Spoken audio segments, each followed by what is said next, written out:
Francis Bacon realizó algunas de las pinturas más impactantes y desgarradoras del arte contemporáneo. Decidió hacerse pintor cuando vio una exposición de las figuras antropomorfas de Pablo Picasso. La masacre de los inocentes de Poussin despertó en él un profundo y permanente interés por la boca y por el grito que emite. Bacon siempre quiso que sus pinturas se vieran como si un ser humano hubiera pasado por ellas a la manera de un caracol, dejando un rastro de su presencia y un trazo de eventos pasados.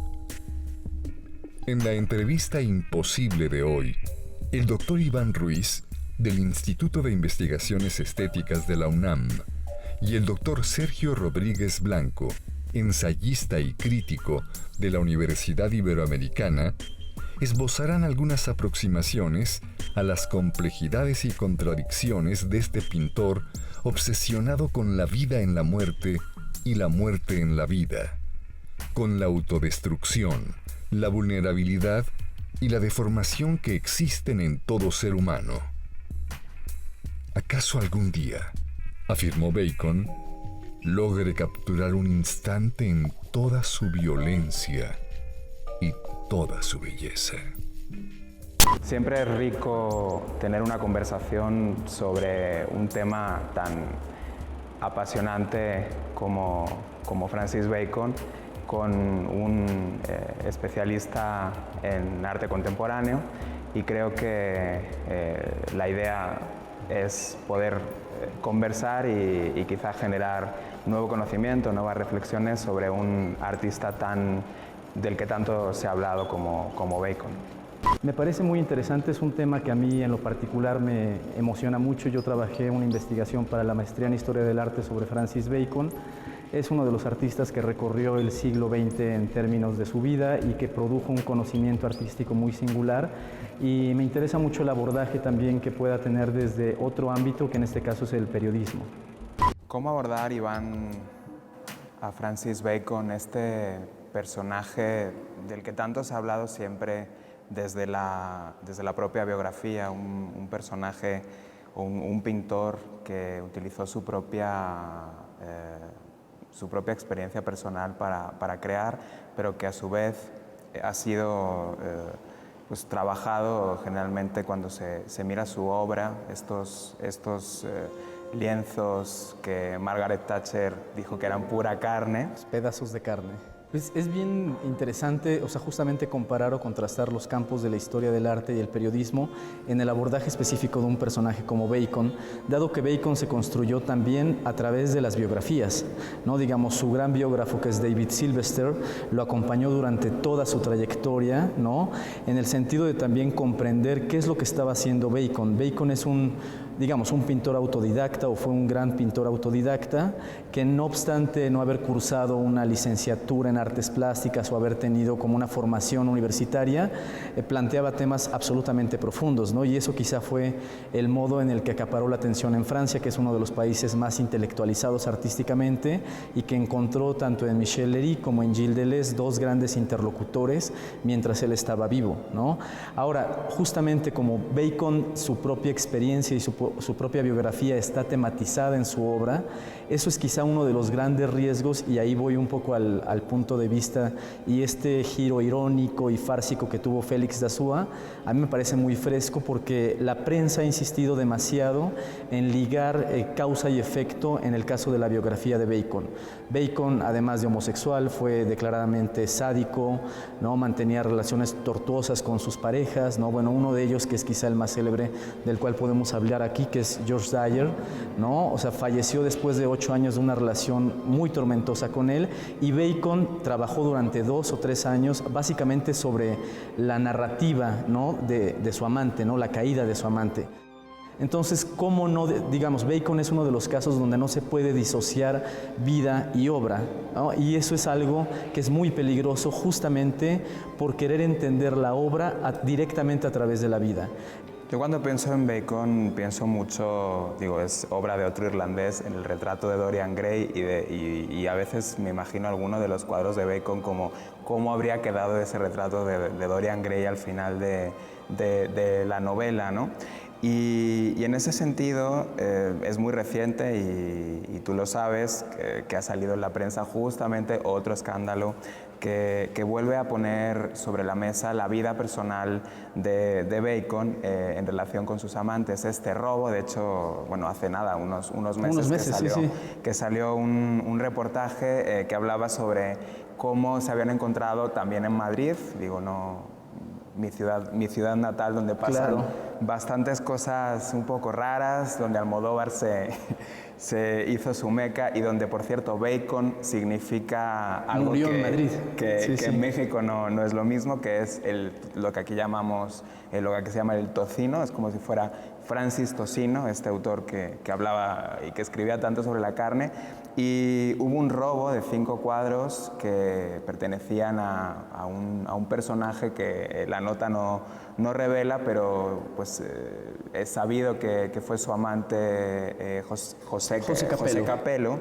Y a partir de este robo, pues se vuelve a repensar cómo casi al final de su vida Bacon pintó un retrato que, por cierto, está en el MoMA, donde aparece Capello, donde aparece el propio Bacon, y de nuevo es volver a ligar la obra de un artista con su biografía, como si no pudiéramos, digo, siempre el dato, la historia que rodea a las obras es fascinante, y por supuesto como periodista pues me parece que es algo que hay que rescatar, pero me gustaría preguntarte qué opinas tú como historiador del arte de esos acercamientos a artistas como Bacon, partiendo primero de la biografía y a partir de ella viendo la obra. Digo, el caso de Bacon siempre tiene como incorporada esta cuestión de la ironía, el misterio, ¿no? O sea, él construyó su propia vida así. Por eso digo que es un caso distinto al de otros creadores, donde se han desligado, ¿no? Y es más difícil encontrar como esas claves. Pensemos en Jackson Pollock, ¿no? O sea, que aunque muchos insisten en la biografía del autor para entender, lo cierto es que no hay muchos datos que te permitan entender todo el proceso de pintura corporal, ¿no? O sea, datos de su vida, ¿no? Muchos insisten en el tema del alcoholismo, pero igual tampoco no hay ninguna relación par a par. Pero en Bacon él mismo se construyó era un personaje, él mismo denostaba a Francis Bacon de alguna manera, ¿no? Entonces creo que en este caso, digamos, como yo trabajé en Londres, en la Tate, en los archivos, y están todas las cartas que él mantuvo, tanto con sus amigos como con sus amantes, y son documentos que sí, efectivamente son privados, pero a final de cuentas construyen también un relato público, ¿no? Que es el relato del artista, y bueno, el espectador es el que tiene a final de cuentas la posibilidad de creer o descreer, pero en todo caso lo que hizo de Azúa fue súper interesante, muy irónico. Digo, acá no ha habido en México un caso que se cree una vida falsa de un pintor, falsa al extremo. Sí, no, es como un poco retomar los tiempos de Orson Welles cuando apareció esta transmisión radiofónica donde se decía que estaba habiendo una invasión marciana y la gente se lo creyó, ¿no? Que es algo que siempre en las escuelas de comunicación tiene que ver con las retóricas objetivantes. Cuando te ponen una retórica que parece periodística, pues automáticamente la gente se la cree. Lo mismo pasa con el falso documental. Es algo interesante en Bacon porque en su caso, en el abordaje tanto de su vida como de su obra, de pronto se va mezclando vida con obra. Digo, de Capello es importante mencionar que se llevaban 40 años, que Capello era un empresario español que tenía 35 años y Bacon pues 75 años, y que no era la primera vez tampoco que había tenido una historia pasional donde se mezclaba su propio quehacer pictórico con el amor y con la pasión sexual. Digo, pensemos cuando este personaje Dyer llega a robar su obra y Bacon lo invita a, bueno, quédate aquí a cambio de que te acuestes conmigo. Corte A, fue una relación pues 6, 7 años de bastante tortuosa entre ambos. Claro, pero donde Dyer se volvió el centro iconográfico, podríamos decirlo así. Es decir, hay una, además el John Deakin acompañando en términos de fotografía y documentando el entorno del Soho en Londres en los años 70, 80, ¿no? Y toda la iconografía fotográfica que posteriormente se vuelve obra pictórica, ¿no? Una fuente visual. Y es muy, todos los trípticos que están dedicados a George Dyer son excepcionales en ese sentido. Sí, claro, y además ahí como investigadores de la imagen, pero también como investigadores de la propia cultura visual, nos damos cuenta que en personajes como Bacon es importante deshacer esta diferencia que de pronto quizá desde ciertos ámbitos tanto académicos como también periodísticos, porque muchas veces no siempre el periodismo es tan insurrecto, ¿no? Trata de poner en un pedestal a estos personajes o encerrarlos en una jaula de oro o en un mausoleo, y aquí la idea es separar esta frontera falsa entre alta cultura, cultura popular, y creo que Bacon es justamente una gran oportunidad para hacer esto, porque su propia vida no es nada más un anecdotario que rodea su obra, sino que como mencionábamos hace un momentito, con estos personajes, con estos hombres que formaron parte de su vida sexual, de su vida pasional, de sus propias obsesiones, al final hace que podamos explicar de una forma quizá muy diferente, si no supiéramos esa historia, sus propios cuadros. Claro, pensar un poco más en ese caso, que es que los trípticos que creó Bacon, como en este duelo, ¿no? Que simbólicamente los llamaron los críticos de arte los trípticos negros, que fueron elaborados entre el 72 y el 74, yo creo que son de las piezas clave para entender el desarrollo formal en el propio Bacon, ¿no? Yo creo que esos cuadros se alcanza una fuerza y una potencia donde el propio Bacon expresa todo lo que él quería expresar, estas ideas de pintar con el sistema nervioso, ¿no? Despertar un shock en el espectador. Es decir, esos cuadros son una potencia estética en ese sentido, y también es cierto que marcan un impasse en la carrera de Bacon. O sea, lo que no se puede deshacer, y que en eso mucho, tanto la crítica como el periodismo insistieron, es que en 1971, que es el año en el que se suicida Dyer, a Bacon le dedican su primera gran retrospectiva en el Gran Palais en París, y lo consideran y lo califica la crítica como el pintor vivo más importante del siglo XX, ¿no? Que es un poco el gran relato del ascenso de un pintor autodidacta que era marginal de alguna manera y que después se vuelve una de las claves de la historia del arte occidental, ¿no? Y básicamente de la pintura, y la caída estrepitosa de Dyer, que lo acompaña al proceso de la gestación de la muestra y que se suicida el día de la inauguración de la muestra, ¿no? Entonces, de hecho eso fue el motivo que tomó a John Maybury, que es un artista inglés, a desarrollar el guión a partir de una biografía con la que Bacon nunca estuvo de acuerdo, que es de Daniel Farson. Como estarlo, ¿no? Exacto. Y justamente se basa la película, que es El amor es el diablo, Love is the devil, en esta comparación, ¿no? El relato de ascenso del gran pintor y la caída del gran humano, y después cómo Bacon, con absoluta indiferencia, es decir, él no suspendió ningún cóctel, no suspendió ninguna actividad de prensa, y estaba como todo este personaje que él era arrogante, ¿no? O sea, un dandy de alguna manera, ¿no? Sin importarle en absoluto. Después cayó en una gran depresión y es cuando produce estos cuadros, ¿no? Entonces, en ese sentido es indisociable. Los cuadros narran literalmente las últimas escenas de Dyer, empastillado e intoxicado con alcohol en el retrete, que es a su vez otra de las referencias iconográficas que aparecerán en el arte contemporáneo. Exacto. Con Damien Hirst, que dedica una pieza estrictamente al tríptico, ¿no? de la muerte de George Dyer. Entonces, insisto como en este gesto de Azúa, que fue como de una irreverencia muy fresca, porque también los historiadores del arte estamos cansados de leer y también de escribir estos relatos grandilocuentes, ¿no?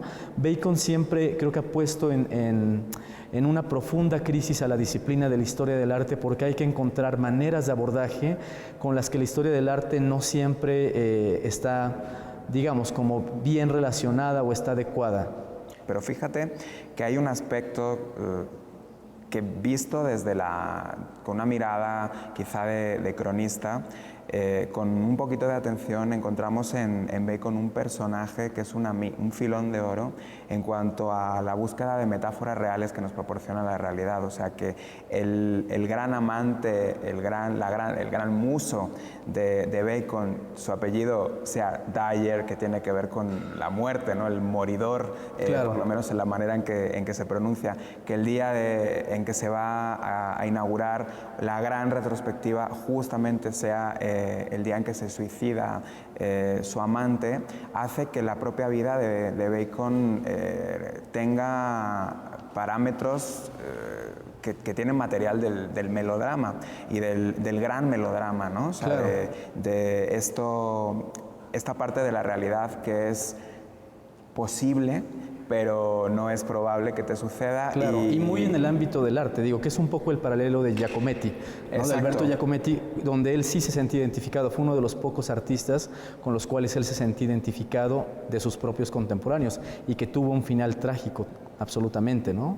Sí, claro, estos artistas donde hay, pues, por un lado, el propio tema de las obras, donde en español quizá no tenemos la diferencia en nuestro idioma. Carne, pues se refiere tanto a la carne que nos comemos como a los placeres de la carne y no precisamente la comestible. En inglés hay dos palabras, meat, flesh, para diferenciar. No sé qué idioma podría expresar mejor lo que hacía Bacon, quizá el español, donde solo hay una palabra, porque yo creo que en su trabajo ambas cosas se mezclaban. O sea, en su propia obra, en su propia vida, hay muchísimos elementos que son incluso literarios, ¿no? Y por eso es divertido que un periodista como Azúa, escritor, periodista, decida usar la ficción para contarnos una gran realidad y aparte desde una irritación personal, ¿no? Que siempre trabajar a estos personajes que en aquel caso pues ya había muerto hace unos años, murió en 92, estamos hablando de 2009, donde de pronto pareciera que ya se ha dicho todo y que retomamos esta forma de abordar a los artistas que nos viene desde el Renacimiento, cuando Vasari escribió las vidas de los pintores, como si la propia vida fuera la que explicara la obra, independientemente de que en el caso de Bacon están interrelacionadas. Pero yo creo que lo interesante de descubrir ahí, tanto para los autores desde el periodismo, desde la no ficción, que usan la figura de Bacon para ahondar en las problemáticas que hubo en su vida, como del lado de la academia o del lado de la crítica, creo que es importante tomar en cuenta que es indisoluble en realidad, ¿no? Pero que tampoco la vida explica la obra, sino claro. Más bien que casi la vida es la propia obra. Sí, o sea, en esos términos, indisoluble, o sea, realmente uno se enfrenta a una suerte de amalgama que es súper difícil de separar, pero eso no pasa con todos los artistas. O sea, creo que en ese sentido Bacon sí es excepcional. Digo, no solamente, bueno, la crítica ha insistido mucho en que los dos grandes artistas que marcaron digamos, como la ruta del siglo XX son Picasso y Bacon, justamente por la serie de discontinuidades que introdujeron, los nuevos planteamientos, ¿no? Pero digo, además de eso, creo que en Bacon hay un factor que sería el factor existencial, ¿no? Que es lo que le da una singularidad única, ¿no? Y bueno, creo que esa singularidad única no tiene que ver solamente con una cuestión egoica o ególatra, aunque sí lo era, pero creo que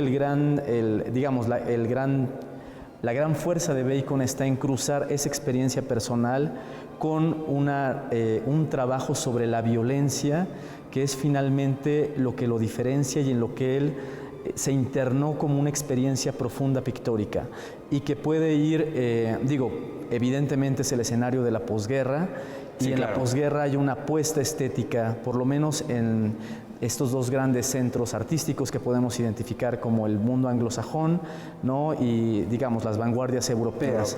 Y es cierto que Bacon apostó por la figuración, pero que es una figuración, que es una desfiguración y que es una deformación y que es un trabajo sobre la forma, la figura y el cuerpo humano que tiene que ver con el dolor, ¿no? Que tiene que ver con una violencia corporal profunda, ¿no? Bueno, y sus fuentes además están ancladas también en el arte antiguo. Es un aspecto contemporáneo en su momento, pero que él también lo trae desde el arte antiguo. Y por otra parte, la abstracción norteamericana, que es una abstracción mucho más intelectualizada del lado de Clement Greenberg, ¿no? Y que es mucho más formal, más sublime de alguna manera. ¿A ti te parece que podría hacerse, yo creo que sí, una lectura política del trabajo de Bacon? Porque creo que este salto quizá está menos explorado en los acercamientos a su obra, pero viéndolo desde esa perspectiva, ese abordaje en un momento específico del siglo XX, donde hay una serie de búsquedas estéticas que tienen que ver con un momento muy fuerte de violencia y una serie de derivas, incluso a través del trabajo de artistas que se vieron obligados a migrar de Europa a Estados Unidos por cuestiones políticas, y tenemos un artista que desde el lado europeo nos habla o trata de plasmar a través de un trabajo formal que visualmente genera una experiencia estética receptiva muy que es difícil de olvidar, como mencionabas anteriormente. O sea, esta experiencia de ver en vivo un lienzo de Bacon, digo, es incomparable, es de las pocas obras, por otro lado, y volviendo un poco a estos términos políticos, que van más allá de estas otras reflexiones de esa misma época del siglo XX que tenían que ver con la propia fotografía y con esta democratización del arte a través de la multireproductibilidad, ¿no? Creo que es difícil de reproducir la obra de Bacon, o por lo menos la experiencia que uno puede tener con un Bacon cuando vemos una reproducción, y quizá eso es algo que tiene que ver también con el gran precio, por supuesto, que tiene en el mercado, donde no podemos olvidar la parte de la vida del artista, pero por otro lado esa experiencia. Imagínate el coleccionista que tenga pues en su espacio privado unos lienzos de Bacon y que pueda tener este goce personal así en un ambiente medio tenebroso como este que tenemos aquí en este espacio donde estamos conversando. No estoy convencido no es político como lo fue político, por ejemplo, Guernica, ¿no? El Guernica de Picasso. Creo que hay artistas que responden a su contemporaneidad con un discurso propio, ¿no? Con un discurso, pero además que lo hacen público, evidentemente, y Bacon nunca hizo pública una posición política.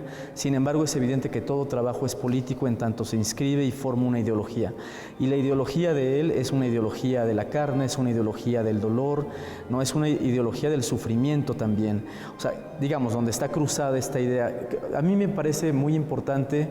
Y también se han hecho libros espléndidos sobre, especialmente uno, ¿no? Bacon y la tradición del arte, para mostrar cómo Bacon constantemente está yendo a fuentes, visuales, artísticas previas. Bueno, Velázquez es uno de los casos ejemplares con todos los retratos de papas que hizo, ¿no?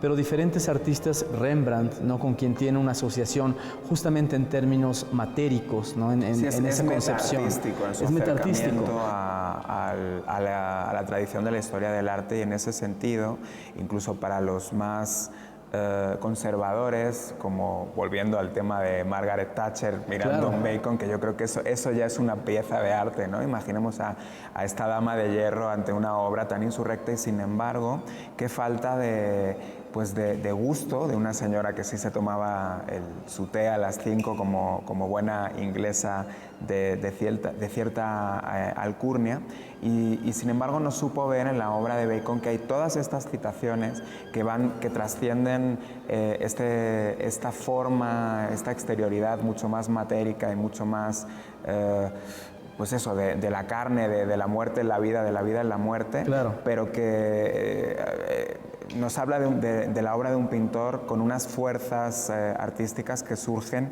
desde un gran conocimiento, desde una gran cultura, y además que no pasó por la academia, ¿no? Sí, pero sí hay una política, a eso iba un poco. O sea, yo creo que se introduce una política Bacon en el imaginario y en la historia del arte, es la política de la disidencia, y tiene que ver no solo, o sea, no por un tratamiento homosexual justamente, sino por introducir variantes, en este caso figurativas de descomposición, recomposición, flujos del cuerpo, que realmente abrieron un imaginario distinto. Digo, en ese sentido creo que es un poco como si pensamos el primer trabajo, el trabajo inicial de CEMEFO, este colectivo en México, que durante los años 90 estuvo operando justamente con cadáveres, ¿no?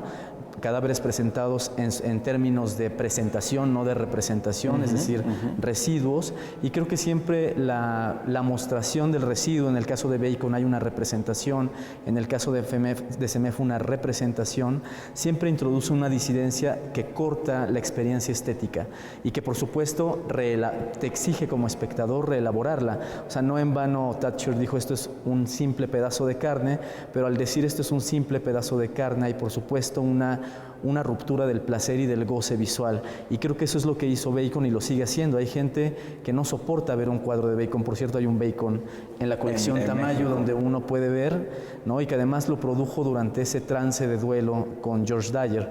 Entonces creo que si hay una política que introduce Bacon es en estos regímenes de goce y de visualidad, que el espectador está acostumbrado siempre a que lo sitúen o que lo conduzcan en esta belleza tradicional, formal. Ver un Bacon es toda una experiencia y no hay indiferencia al ver un Bacon, ¿no? Esa es quizá la gran fuerza que sigue activa en el trabajo de Bacon y que se recupera a partir de otros acercamientos que quizá ya no utilizan la pintura como una expresión, pero sí continúan con una fuerza desde la propia disidencia. Digo, el trabajo de CEMEFO, después pensé... En Teresa Margolles, como una continuación directa. Teresa Margolles en la Bienal de Venecia 2007, mostrando... 2009, tienes razón, 2009, mostrando una tela ensangrentada como bandera de México afuera de un antiguo palazzo veneciano, ¿no? Es, pues si bien no comparable con un cuadro de Bacon en términos plásticos, sí que lo es en términos de disidencia y de insurrección. Yo creo que la conversación nos lleva a la posibilidad futura de crear y creo que en este caso no sé si creamos algo, pero desde luego sí tuvimos unas cuantas reflexiones y me quedo con ellas, con ese viaje de ida y regreso y más bien creo que de aquí me voy pensando con un poquito de material para ver si de la reflexión se llega a la creación. Digo, fue una plática ininterrumpida y en ese sentido el cauce o la deriva nos fue llevando por temas de los cuales los dos, si bien conocemos en tanto personas que están involucradas en el medio artístico, no necesariamente teníamos un punto de vista en común. Entonces creo que la deriva de la charla, una charla digamos sin un guión, permite también exponer y derivar cuestiones que uno no pensaba antes.